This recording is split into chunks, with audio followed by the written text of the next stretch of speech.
Hello everyone, मेरा नाम है अभिषेक और मैं स्वागत करता हूं आप सभी को अपने यूट्यूब चैनल एडीएस में।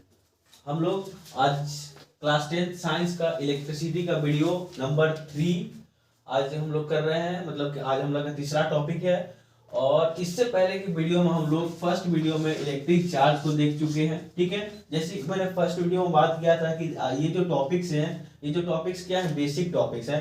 अगर ये टॉपिक्स हमारे अच्छे से इसमें कॉन्सेप्ट क्लियर हो जाएंगे तो आगे के आने वाले जितने भी टॉपिक्स हैं जो एग्जाम रिलेटेड होते हैं उसमें प्रॉब्लम्स नहीं होंगे।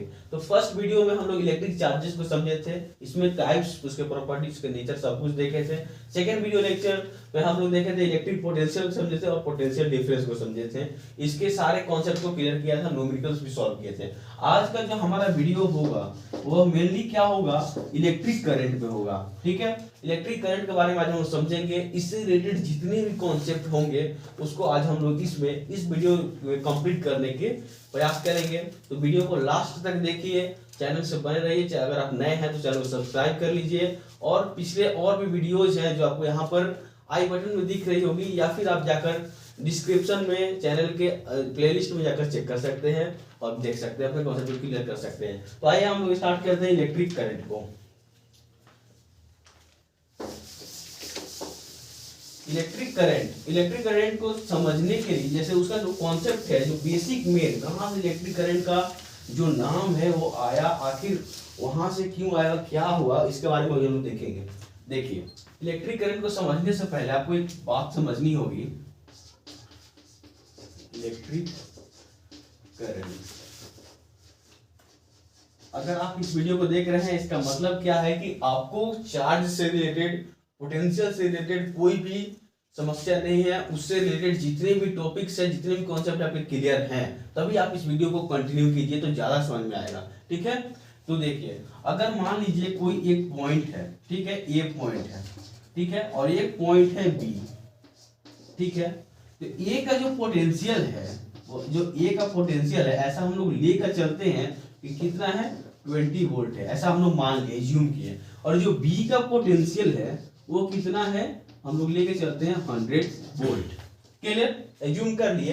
एक पॉइंट है ए जहां पर पोटेंशियल को 20 वोल्ट है, एक पॉइंट है बी जहां का पोटेंशियल कितना है, 100 वोल्ट है। अब हम लोग इसको क्या किए, एक वायर से कनेक्ट कर दिए, एक कंडक्टर से कनेक्ट कर दिए। ठीक है, इन दोनों पॉइंट को क्या किए, इन दोनों को हम लोग क्या किए, एक कंडक्टर से कनेक्ट कर दिए। ठीक है, आप लोग कंडक्टर के बारे में पता होगा। कंडक्टर एक मटेरियल का ऐसा प्रॉपर्टी है जो करंट, जो इलेक्ट्रॉन को फ्लो करवाता है। ठीक है, इलेक्ट्रॉन को फ्लो को, मतलब एक कंडक्टर में क्या होता है, इलेक्ट्रॉन फ्लो करता है, इलेक्ट्रिसिटी फ्लो करती है। इतना आप लोगों को पता होगा। इंसुलेटर जिसमें फ्लो नहीं कर पाती है काफी ज्यादा रेजिस्टेंस के कारण। तो यहाँ एक हम लोग ऐसा हम लोग चलते हैं, कंडक्टर को हम लोग क्या किया, कनेक्ट किए। कंडक्टर मतलब अगर एग्जाम्पल में आ रहे तो यहाँ पर हम वायर को कनेक्ट कर दिए। ठीक है, तो यहाँ पर होगा क्या, यहाँ पर क्या होगा, ये क्या है, लो पोटेंशियल है। 20 volt is a much smaller than the 100 volt. ठीक है, तो यहाँ पर क्या है, VA क्या है, इज लेस देन VB, है ना। ठीक है, VA is less than VB, मतलब कि जो potential at A is less than potential at B। ठीक है, क्योंकि ये 100 वोल्ट है, ये 20 वोल्ट है। तो क्या होगा, यहां से क्या होगा, चार्जेज जो है, इलेक्ट्रिक चार्ज वह क्या होगा, फ्लो होने लगेगा। ठीक है, सॉरी उल्ट अपोजिट हो गया। यहां से जो है चार्जेज वो क्या होगा, फ्लो होने लगेगा। जब जैसे हम लोग कनेक्ट किए तो हायर पोटेंशियल से लोअर पोटेंशियल की ओर, ठीक है ना, हाई पोटेंशियल से लो पोटेंशियल की ओर क्या होगा, चार्जेज जो है वो फ्लो होने लगेंगे। ठीक है, चार्ज क्या होगा, फ्लो होने लगेगा। ठीक है, चार्ज क्या होगा, हाई पोटेंशियल से लो पोटेंशियल की ओर चार्ज फ्लो होने लगेंगे। ऐसा क्यों, क्योंकि पोटेंशियल डिफरेंस यहां पर आ गया। दोनों जगह का पोटेंशियल क्या है, सेम नहीं है। पोटेंशियल दोनों जगह क्या है, डिफरेंट है, दोनों जगह अलग अलग है। तो यहाँ पर पोटेंशियल डिफरेंस क्रिएट हुआ, जिसके कारण क्या हुआ, चार्ज का फ्लो होना शुरू हुआ। ठीक है, तो चार्ज का फ्लो पोटेंशियल डिफरेंस के कारण होता है। ठीक है, जहां भी अगर आप लोग सुन रहे हैं कि चार्ज फ्लो हो रहा है, इसका मतलब क्या कि जिस दो पॉइंट के बीच में चार्ज फ्लो हो रहा है वो दोनों पॉइंट के बीच में जरूर कुछ ना कोई पोटेंशियल डिफरेंस होगा। मतलब दोनों के पोटेंशियल में कुछ ना कुछ डिफरेंस होगा, इसीलिए चार्ज क्या होता है, फ्लो होता है, और चार्ज फ्लो कहाँ से होता है, हाई पोटेंशियल से, ठीक है ना, हाई पोटेंशियल से लो पोटेंशियल की तरफ में चार्ज फ्लो होता है। तो यहाँ पर हाई पोटेंशियल कितना है 100 वोल्ट, तो हाई पोटेंशियल से लो पोटेंशियल की तरफ क्या हुआ, चार्ज फ्लो होने लगा। फिर दूसरा बात क्या है, कॉन्सेप्ट क्या है, ये तो पहला कि हाई से दूसरा, और ये कब तक फ्लो होगा, ठीक है, भी ए से भी बी तक कब तक चार्ज फ्लो होगा, जब तक ये तब तक फ्लो होगा जब तक भी ए इक्वल टू भी बी ना हो जाए, ठीक है, जब तक दोनों पॉइंट का पोटेंशियल सेम ना हो जाए, चार्ज का जो फ्लो है वह हाई से लो की तरफ होते रहेगा, ठीक है, यानी कि जब तक पोटेंशियल डिफरेंस होगा, ठीक है ना कुछ अगर डिफरेंस होगा तब तक चार्ज जो है वो फ्लो होते रहेगा। अगर यहाँ पर 99 वोल्ट भी हो जाए और ये 100 वोल्ट है फिर भी चार्ज फ्लो होगा, ठीक है, लेकिन अगर यहीं पर दोनों 60-60 हो जाता दोनों वोल्ट, तब चार्ज के फ्लो को रुक जाता, ठीक है, तो इसके बारे में हम लोग बात करेंगे जब रुक जाएगा तो क्या होगा, ठीक है। तो हमारा कॉन्सेप्ट क्या था कि जहां भी पोटेंशियल डिफरेंस होती है तो हाई पोटेंशियल से लो पोटेंशियल की तरफ क्या होती है, चार्ज का फ्लो होता है, और जैसे दोनों पॉइंट पर पोटेंशियल सेम होती है तो जो चार्ज का जो फ्लो है वो क्या है, रुक जाता है। क्लियर। अब देखिए, अब ये जो चार्ज का फ्लो हो रहा था, ठीक है, यह जो चार्ज का फ्लो हो रहा था, एक्चुअल हम लोग जब भी वायर का बात करते हैं तो हम लोग चार्ज में इलेक्ट्रॉन को लेकर चलते हैं। क्लियर, इसलिए ये इलेक्ट्रॉन का सिंबल है। तो ये जो इलेक्ट्रॉन फ्लो हो रहा था, ठीक है, जो चार्ज फ्लो हो रहे थे, यही क्या करता है, इसी फ्लो को हम लोग बोलते हैं इलेक्ट्रिक करंट। क्या बोलते हैं, इलेक्ट्रिक करंट बोलते हैं। क्लियर, ठीक है, इसको हम लोग क्या बोलते हैं, इलेक्ट्रिक करंट बोलते हैं, ठीक है ना। ये जो फ्लो ऑफ चार्जेस है, ठीक है ना, the flow of charges in a conductor due to a potential difference is called electric current. Clear, ये जो चार्ज फ्लो होना शुरू हुआ, ठीक है ना, it constitutes the electric current. Clear, electric current जो है वर्ड वो यहीं से आया, क्योंकि ये जो चार्ज फ्लो होने लगा, इसका एक नया नाम हो गया जो क्या हुआ, इलेक्ट्रिक करंट के नाम से जाना जाता है। तो अगर आप जब भी कहीं सुनते हैं कि इलेक्ट्रिक करंट, इसका मतलब क्या कि दो पॉइंट के बीच में चार्ज फ्लो हो रही है, जहां पर पोटेंशियल दोनों का क्या है, डिफरेंस है, अलग अलग है, दोनों के बीच में पोटेंशियल, और वहां पर क्या हो रहा है, चार्ज का फ्लो हो रहा है। मतलब क्या कि वहां पर इलेक्ट्रिक करंट वहां पर प्रोड्यूस हो रही है। क्लियर, तो यहां से समझ गए, कॉन्सेप्ट समझ में आ गया। अब आप क्या कर सकते हैं, डेफिनेशन खुद से भी लिख सकते हैं जैसे आप समझे हैं, या फिर मैं यहाँ पर भी जो नोट करवाऊंगा उसको भी लिख सकते हैं, ठीक है। तो ठीक है, अब इसका हम डेफिनेशन को समझते हैं, साथ ही साथ अपने कॉन्सेप्ट अपने लैंग्वेज में उसको नोट करते जाइए, जो बहुत दिनों तक टिकता है, ठीक है। तो जब अगर हम लोग इसके डेफिनेशन के बारे में बात करना चाहें, पहले इसको हम लोग आई से डिनोट करते हैं, ठीक है। इलेक्ट्रिक करंट को हम लोग किससे डिनोट करते हैं, आई से डिनोट करते हैं, ठीक है, कैपिटल आई से। तो अगर इसका डेफिनेशन क्या होगा, the flow of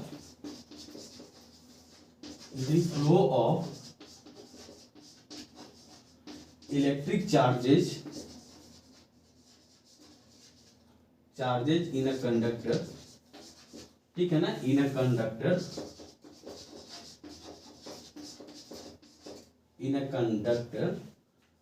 due to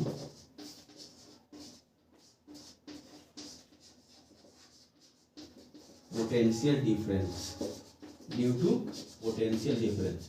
ठीक है ना, क्योंकि अगर पोटेंशियल सेम हुआ, अगर दोनों पॉइंट के बीच में पोटेंशियल सेम हुआ तो करंट फ्लो नहीं करेगा, तो पोटेंशियल डिफरेंस होगा तभी फ्लो करेगा, इज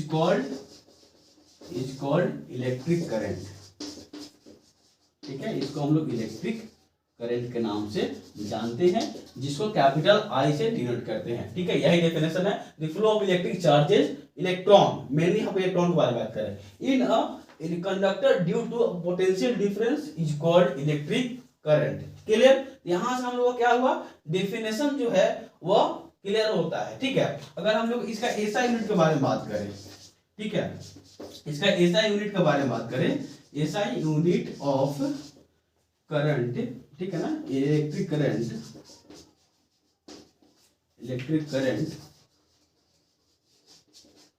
इज क्या, एम्पियर होता है, क्या होता है, एम्पियर होता है, ठीक है, AMPERE, एम्पियर, इसको हम लोग कैपिटल ए से डिनोट करते हैं, ठीक है। तो जब भी आपको कुछ क्वेश्चन मिलता है कि I इक्वल टू 5A, इसका मतलब क्या, यह जो दिया हुआ है वह करंट दिया हुआ है, इलेक्ट्रिक करंट के बारे में बात कर रहा है। ये जो यूनिट है यही डिसाइड करता है कि क्या, अगर आपको यहाँ पर दिया हुआ है 5V यानी कि आपको पोटेंशियल डिफरेंस दिया हुआ है, अगर दिया हुआ है 5C यानी कि ये कूलम है, यानी कि ये 5 ये चार्ज दिया हुआ है। क्लियर, इसको हम लोग I से डिनोट करते हैं, इसको हम लोग V से डिनोट करते हैं, इसको Q से डिनोट करते हैं। इसका यूनिट होता है कूलम, चार्ज का कूलम, वो पोटेंशियल डिफरेंस का आपका वोल्ट और करंट का एम्पियर। क्लियर, यहाँ पे ऐसा यूनिट भी है, लिख लीजिए, डेफिनेशन है, ऐसा यूनिट हो गया। अब हम लोग क्या करेंगे, जो नेक्स्ट हमारा जो कॉन्सेप्ट है इससे रिलेटेड, अभी तो हम लोग पढ़ लिए कि जो चार्ज फ्लो हो रहा है तो वहां पर करंट, इलेक्ट्रिक करंट प्रोड्यूस हो रही है। ठीक है, तो एक बात आती है मैग्नीट्यूड के बारे में। ठीक है, कि करंट फ्लो, करंट जब प्रोड्यूस हो रही है तो कितना हो रही है, ठीक है, उसको कैसे फाइंड करेंगे। तो जब भी मैग्नीट्यूड का बात आता है एक फॉर्मूला आप लोगों को पढ़ना होगा। ठीक है, आप इसको नोट कर लीजिए।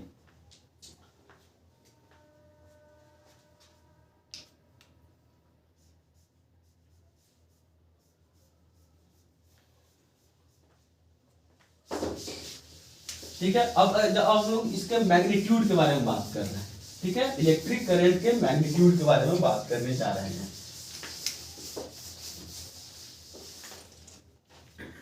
अगर इसका मैग्नीट्यूड का कहीं पूछ दिया जाए कि कितना इलेक्ट्रिक करंट जो है वो फ्लो हो रही है, तो क्या होता है, I equal to, I is for electric current, I equal to Q by T.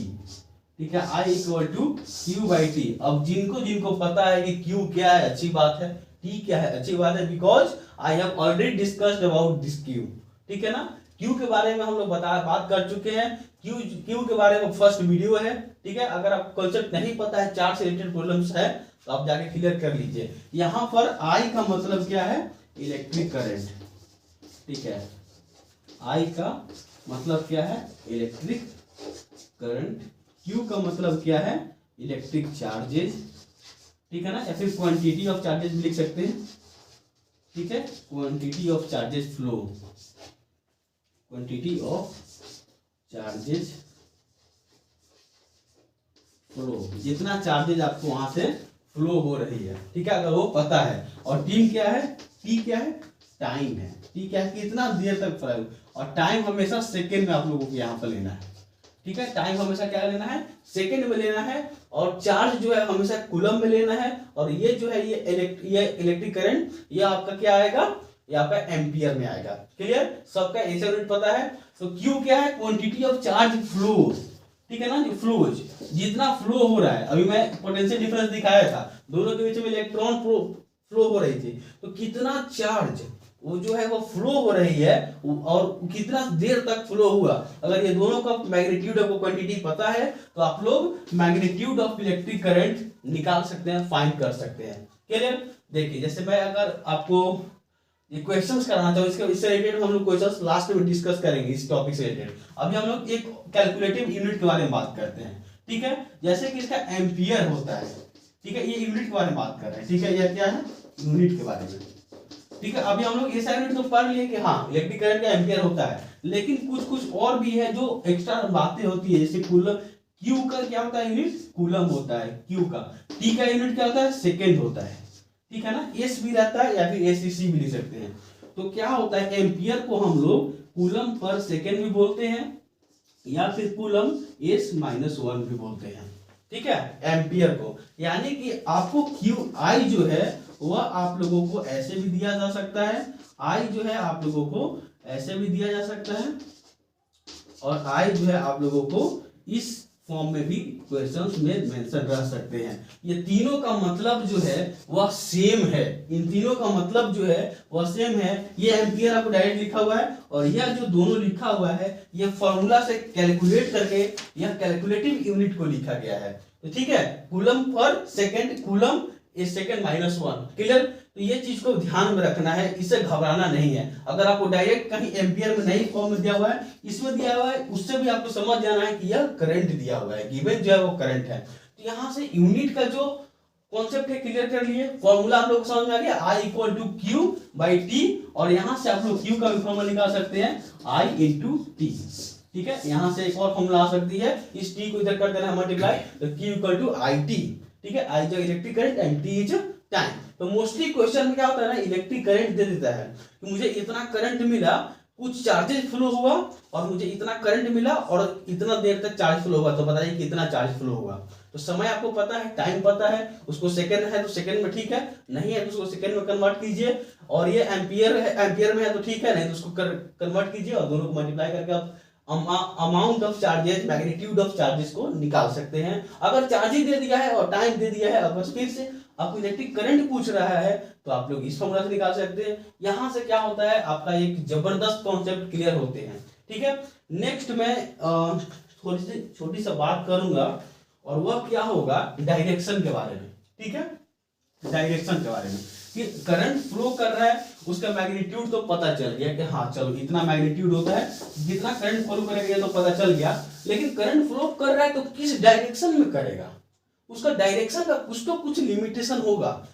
अगर करंट फ्लो इधर कर रहा है, इधर कर रहा है, या फिर किस डायरेक्शन में कर रहा है, उसके बारे में हम लोग अभी चर्चा करने जा रहे हैं। ठीक है, देखिए समझिएगा, पहले बात को समझना है। अभी मैं एक बात बोला था आपको कि अगर यहाँ पर A है, यहाँ B है, ठीक है, ये दोनों के बीच में अगर VA और VB है पोटेंशियल, तो ये 20 था और ये 100 था। ठीक है, ये 100 था, ये 20 था, तो यहाँ से इलेक्ट्रॉन जो था वह इस तरह इस डायरेक्शन में फ्लो कर रहा था ड्यू टू पोटेंशियल डिफरेंस। दोनों की जगह पोटेंशियल डिफरेंस होने के कारण हायर से लोअर की तरफ फ्लो कर रहा था और यहाँ से इलेक्ट्रिक करंट मिल रहे थे। क्लियर। अब क्या हुआ, कुछ समय के बाद क्या हुआ, VA और VB बराबर हो गया। ठीक है, कुछ समय के बाद क्या हुआ कि जो दोनों का पोटेंशियल है वो बराबर हो गया, तो जो फ्लो ऑफ इलेक्ट्रॉन था, फ्लो ऑफ जो इलेक्ट्रिक चार्जेस थी वह रुक जाएगी। क्यों? क्योंकि यहाँ ना हायर लोअर तो पता ही नहीं चल रहा है और एक ही कंडीशन है कि हायर से लोअर की तरफ जाती है। तो जब ये रुक गया तो हम लोग क्या करते हैं, एक सेल को कनेक्ट कर देते हैं। क्या करते हैं, एक सेल को कनेक्ट कर देते हैं। सेल मतलब जैसे हम लोग ऐसे नॉर्मल भाषा में बात करते हैं बैटरी। ठीक है, तो एक बैटरी को कनेक्ट करते हैं। बैटरी क्या करता है, अलग से एक्सटर्नल पोटेंशियल को देने लगता है। ठीक है, बैटरी क्या करता है कि एक्सटर्नल पोटेंशियल को देने लगता है। क्लियर। उसमें मतलब जो अगर यहाँ पर मान लीजिए एक सेल है, ठीक है, चलिए इसी में हम लोग ऐड कर लेते हैं एक सेल को। ठीक है, ये साइन होता है सेल का। ठीक है, तो जब हम लोग एक सेल है जो 6 वोल्ट का है, ठीक, तो अब यहां से क्या होगा, एक्सटर्नल पोटेंशियल देने लगा, तो ये फिर से जब दोनों इक्वल हुआ था तो VA क्या होगा, बढ़ जाएगा। तो जब बढ़ जाएगा तो हायर से लोअर की तरफ फिर से इलेक्ट्रॉन को ट्रेवल होने लगेगा। क्लियर। तो सेल हम लोग ऐड करके क्या करते हैं, continuous flow of electric charges को मेंटेन करते हैं। सेल क्या करता है, फ्लो ऑफ चार्जेस को मेंटेन करता है, फ्लो ऑफ चार्ज रुक ना जाए। ठीक है ना, फ्लो ऑफ चार्ज रुक ना जाए, क्योंकि अगर फ्लो ऑफ चार्ज रुक गया तो आपको इलेक्ट्रिसिटी मिलना, इलेक्ट्रिक करंट मिलना बंद हो जाएगा। तो फ्लो ऑफ चार्ज को कंटिन्यूअस करने के लिए, मतलब वो जो चार्ज है वो फ्लो करते रहे, वो कैसे करेगा, जब पोटेंशियल डिफरेंस क्रिएट होगा। और पोटेंशियल डिफरेंस कैसे क्रिएट होगा, जब हम लोग अलग से, क्योंकि यहाँ पर ठीक है हम लोग अलग अलग पोटेंशियल को जोड़े थे, कुछ समय के बाद तो ये सेम पोटेंशियल हो जाएंगे, क्योंकि इधर से चार्ज निकल के इधर आ रहा है तो पोटेंशियल इधर बढ़ रहा है, इधर घट रहा है, तो एक समय आने पर ये इक्वल तो हो जाएगा। अब तो जब इक्वल हो जाएगा तब क्या होगा, ये फ्लो नहीं होगा इलेक्ट्रॉन। जब इलेक्ट्रॉन फ्लो नहीं होगा तो हम लोग करंट नहीं मिलेगा। इसके लिए हम लोग एक अलग से बैटरी लगा दिए। ठीक है, जब हम लोग अलग से बैटरी लगाएं तो फिर से इसका जो है पोटेंशियल बढ़ गया, तो फिर से इलेक्ट्रॉन फ्लो करने लगेगा। और जब इलेक्ट्रॉन फ्लो करेगा, ये जब तक ये चार्ज रहेगा, जब तक इसमें वोल्ट रहेंगे, इसको पोटेंशियल को बढ़ाते रहेगा, तो ये कम होते रहेगा, तो इधर से इधर चार्ज क्या है, फ्लो होता रहेगा। और इस बैटरी के कारण चार्ज फ्लो होगा, जिसके कारण हम लोग को इलेक्ट्रिसिटी यानी कि इलेक्ट्रिक करंट मिलती रहेगी हमेशा, जब तक ये चार्ज है। ठीक है, अब हम लोग बोलते हैं ना कि बैटरी डेड हो गया, मतलब क्या, वो जो एक्सटर्नल जो पोटेंशियल प्रोवाइड कर रहा था वह खत्म हो गई उसका, तो फिर से इन दोनों के बीच में क्या हुआ, पोटेंशियल सेम हो गया, जिसके कारण चार्ज फ्लो नहीं कर रहा है, तो हम लोग को करंट नहीं मिल रहा है, तो डेड बैटरी हो जाता है, तो करंट हम लोग को नहीं मिलता है। क्लियर। यहाँ से इस जबरदस्त कॉन्सेप्ट को अपने माइंड में रखना है। ठीक है, क्योंकि ये जितना बात मैं बोला हूँ, अगर आप अच्छे से सुन रहे हैं और अपने लैंग्वेज में लिख रहे हैं तो आप कभी इलेक्ट्रिक करंट के कॉन्सेप्ट को नहीं भूलेंगे, इतना विश्वास है। ठीक है, नेक्स्ट देखिए, अभी हम लोग डायरेक्शन के बारे में बात करने वाले थे। ठीक है, डायरेक्शन के बारे में, डायरेक्शन ऑफ इलेक्ट्रिक करंट किस डायरेक्शन में फ्लो करेगा। देखिए, जब भी कोई एक मान लीजिए कंडक्टर है, ठीक है, ये क्या है, एक कंडक्टर है, इसके थ्रू हम लोग वायर मान लीजिए, कंडक्टर मान लीजिए, कुछ भी मान लीजिए, इस कंडक्टर में इलेक्ट्रॉन जो है वो पहले से इधर मूव कर रहा है, कुछ इलेक्ट्रॉन उधर मूव कर रहा है, कुछ इलेक्ट्रॉन इधर मूव कर रहा है। ठीक है, एक इलेक्ट्रॉन इधर मूव कर रहा है, मतलब ये रैंडम डायरेक्शन में, जिधर एक डायरेक्शन में नहीं है, हर डायरेक्शन में ये लोग बहुत सारे इलेक्ट्रॉन है जो मूव कर रहा है।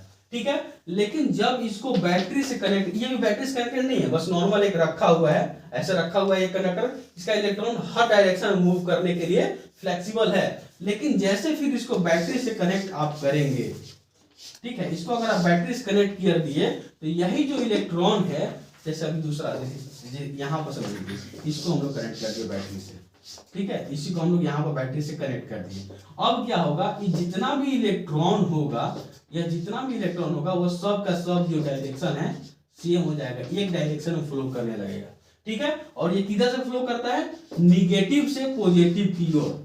ठीक है, इलेक्ट्रॉन जो है वह निगेटिव टर्मिनल से पॉजिटिव टर्मिनल की ओर फ्लो करती है।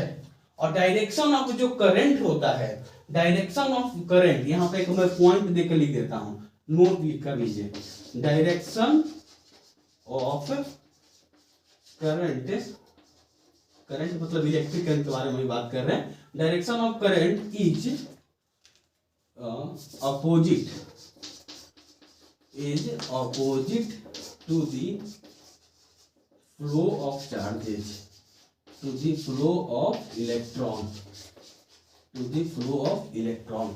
जिस इलेक्ट्रॉन का जो डायरेक्शन होगा उसका अपोजिट में करंट का डायरेक्शन होता है, इस बात को आप याद रखिए। तो इलेक्ट्रॉन हमेशा निगेटिव टर्मिनल से पॉजिटिव टर्मिनल की ओर जाता है। देखिए, बैटरी का जो छोटा वाला भाग होता है वो निगेटिव टर्मिनल होता है, और जो बड़ा वाला भाग होता है वो पॉजिटिव टर्मिनल होता है। तो इलेक्ट्रॉन आपका ऐसे ऐसे फ्लो करेगा। ठीक है, ऐसे ऐसे ऐसे ऐसे फ्लो करेगा। ठीक, तो यानी कि करंट कैसे फ्लो करेगा, इधर से फ्लो करेगा, आई, जो स्मॉल आई है वो आपको इधर से फ्लो करेगा। यानी कि करंट का डायरेक्शन और चार्जेस का जो डायरेक्शन है फ्लो करने का, वो था अपोजिट, दोनों एक दूसरे का क्या है, अपोजिट है। तो एक पॉइंट मार्क कीजिए और यहाँ पर लिख लीजिए कि जो इलेक्ट्रॉन फ्लो करता है वो नेगेटिव से पॉजिटिव करता है, और जो करंट फ्लो करता है आई, वह पॉजिटिव से निगेटिव करता है, पॉजिटिव से निगेटिव करता है, because direction of current is always opposite to the direct flow of direction of electron. Clear, ये बेस्ट, यहाँ ये जो कॉन्सेप्ट है आपको यहाँ से लेकर 12th और आगे का कंपटीशन तक ध्यान देगा। क्या होता है ना, कभी कभी जो डायरेक्शन ऑफ करंट पूछने के लिए इलेक्ट्रॉन के करंट को देता है और डायरेक्शन ऑफ करंट को पूछता है, तो वहां पर याद रखना पड़ेगा कि अगर ये जो है निगेटिव से पॉजिटिव जाएगी तो पॉजिटिव से निगेटिव जाएगी। अगर एज्यूम करके दे दिया है कि करंट जो है चार्जेस जो है पॉजिटिव से निगेटिव जा रही है, आप बताइए इस कंडीशन में करंट का डायरेक्शन क्या होगा, तो आपको निगेटिव से पॉजिटिव होनी होगी। मतलब कंडीशन देखना होगा, उसका अपोजिट हमेशा आंसर होगा।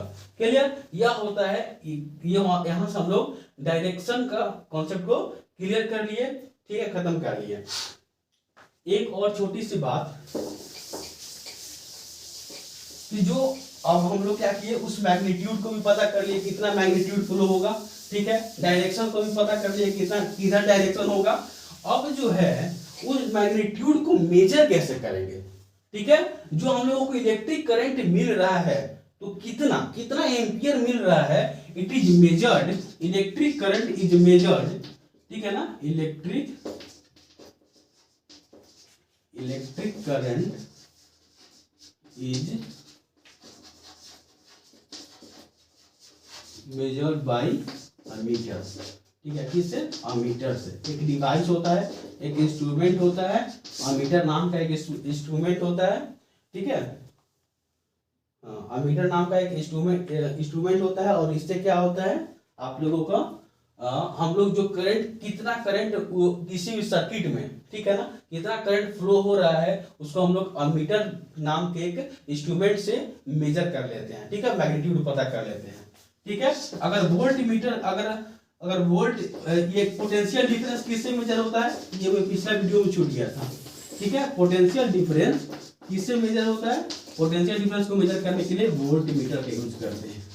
ठीक है, पोटेंशियल डिफरेंस को मेजर करने के लिए वोल्ट मीटर का यूज करते हैं। क्लियर? और इलेक्ट्रिक करंट को मेजर करने के लिए अमीटर का यूज करते हैं। यहाँ पर हमारा कॉन्सेप्ट आज का क्लियर होता है। एक छोटी सी बात और, कभी कभी आपको न्यूमेरिकल में मिलता है लिखा हुआ I = 6 micro ampere.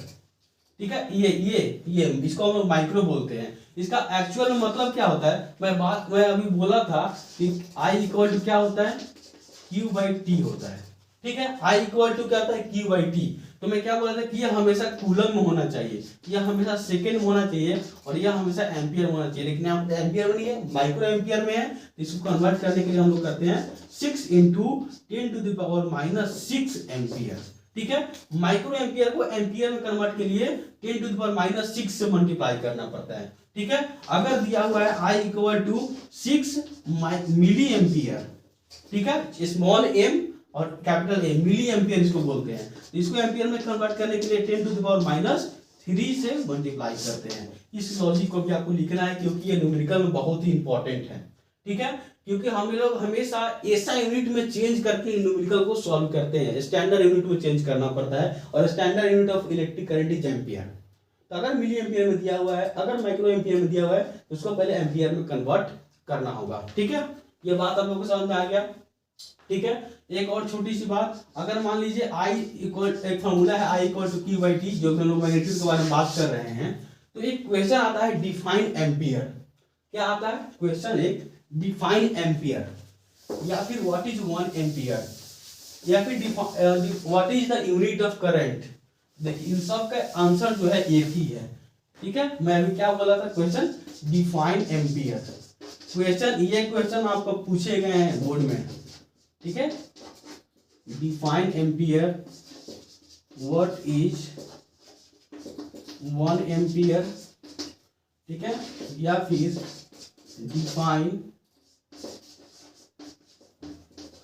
Define unit of current, define unit of current. ठीक है, ये तीन जो क्वेश्चन है सबका आंसर सेम होगा, और इसका आंसर कहां से निकलेगा? आपको इस फॉर्मूला से निकलेगा। डिफाइन एम्पियर का मतलब, 1 एम्पियर का मतलब, या यूनिट ऑफ करंट का डिफाइन करिए। इन सब का मतलब एक ही है कि 1 एम्पियर आपको कैसे मिलेगा। How will you get 1 ampere? मतलब मैग्नीट्यूड जो आप लोग फाइंड करने जा रहे हैं करंट का, वो 1 एम्पियर कैसे मिलेगा। तो यह 1 कैसे हो सकता है? देखिए, I को अगर हम लोगों को 1 करना है तो कैसे होगा? तो Q को भी आप 1 कर दीजिए और टाइम को भी 1 कर दीजिए, then you will definitely get 1 ampere of current.